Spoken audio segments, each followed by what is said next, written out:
Good evening, guys. Just a really quick video tonight, jumping on to give you my selections ahead of tomorrow's racing at Cheltenham. Quick video, given the time, it's quite late, and obviously we're approaching that magical midnight hour.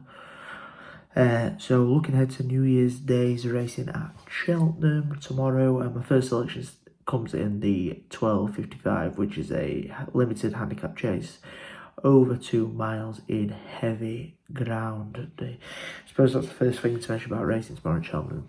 Conditions look as though they're going to be on the testing side. My first selection comes in the 12.55, as I've already mentioned. Petit Tonnerre is a horse that's caught my eye over fences in his first 2 runs. He plugged on quite well. He was fortunate second, I guess. Grade 2 company here. In November, when JPR won unseated, La Homme Presse was the beneficiary winning that race. But nevertheless, he did run well, did Petit Tonnerre. I'm always impressed by jumpers that put in a good round of jumps, especially chasers, on the first start over fences when they met that debut at Cheltenham, which he did. Which is obviously quite a significant drop in class from his 2 efforts so far.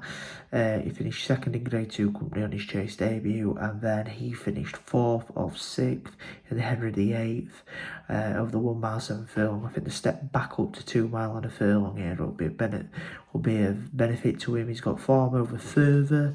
He placed over 2 mile 4 furlongs over hurdles. And he's also gone reasonably well in testing conditions in the past. I think the fact that he'll stay further than the trip will be beneficiary for him tomorrow, given the heavy conditions. He did run okay. He was given quite a quiet time in the Henry VIII. I think he could step on. He's not been moved off a mark of 138. He's in receipt of £5 from the market leader, Matana, so I think that could also be a benefiting factor for him as well. So Petit Tonnerre 11-4 will have a point on him to win. Moving on to the 130 now, and this is another handicap chase contest. This time over 3 miles and a furlong. I thought the Wolf was actually quite disrespected at the bottom of the market. He has been chipped in slightly. He was 18-1 earlier on, 12-1 now, best price. This is a horse that's got a decent record at Cheltenham. Looking back, he's running in off a mark of 133.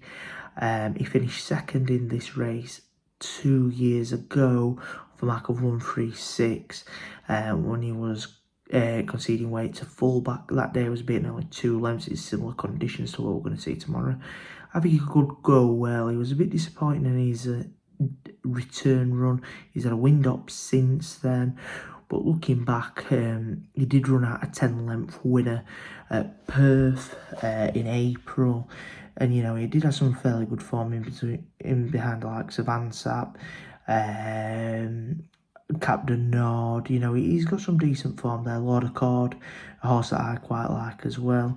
So I think a mark of 133 is fair. He's dropped from that return run at Cheltenham and he's given quite an easy time. Yeah, I think he's worth a play each way there, 12-1. So the Wolf will be my play in that, 12-1. You're only going to get 2 places given limited fields. Just a quick check. I don't think anyone's doing any extra places. No, but not. So yeah, the Wolf, half a point each way at 12-1. Moving on to the 2:05.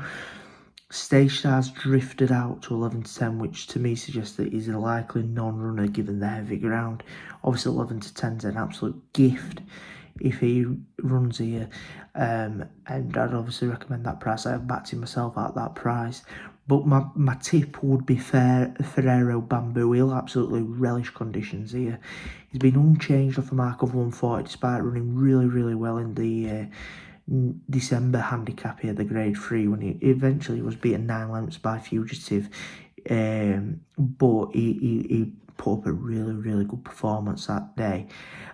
He's been unchanged. 136 is his mark that he's running off, so that looks fair. He's made 3 really good returns.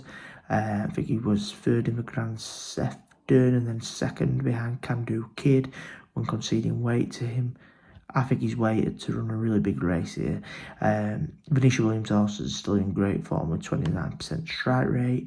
So Ferrero Bamboo, you can get him at 8-1 at minute each way. We'll have a bit of him at 8-1 each way. to run well there. And my final selection comes in the 240, which is a handicap hurdle over 3 miles. Butch is a horse that I quite like the look of here. Now, he has gone up considerably from the rate since his reappearance. He's won twice since reappearing at Southwell in October, and he has gone up £11 for those 2 wins. Now, he's a course winner, he's a distance winner. He is a soft ground winner, not got the heavy form, and you might think that his £11 rise looks high. He's actually been raised £6 from his last win when he only bet off an Antrim Coast by a neck. But when you look at his form, when he destroyed the evidence by 13 lengths, you'd have to say that his £11 rise in his mark looks fair. Destroy the evidence has come out twice since I'm placed in Grade 2 company at this course as well. So I think Butch will have a point to win on him as well. The Ollie Murphy stable are in good form with a 24% strike rate, and James Bowen takes the ride. He's also got a 29% strike rate as well. So we'll have a point on him at 7-2 to win as well. I had a quick look at the Grade 2 Relkey hurdle, but I couldn't find a bet in that, to be honest. But the price is strongly probably the one that interests me the most. I think he's got the most upside out of these. I think Marie's Rock can't have her. She's a bit unpredictable. Obviously, she's gaining the weight from all of these here, which would make her of interest, I guess. Bobble and G, you never know what horse is going to turn up there. Brewing Up a Storm is on the decline for me. But yeah, I couldn't have a bet. I couldn't advise a bet in that. So the 4 previous selections are the tips that I'm advising for tomorrow. Hoping to be back with this time tomorrow, maybe Tuesday, with a profit and loss update for December. I'm going to look ahead, maybe with an anti-post selection for Saturday's racing, but I'll keep you posted on my Twitter page about that. That's @RacingTJW. Happy New Year. Best of luck tomorrow. Gamble responsibly.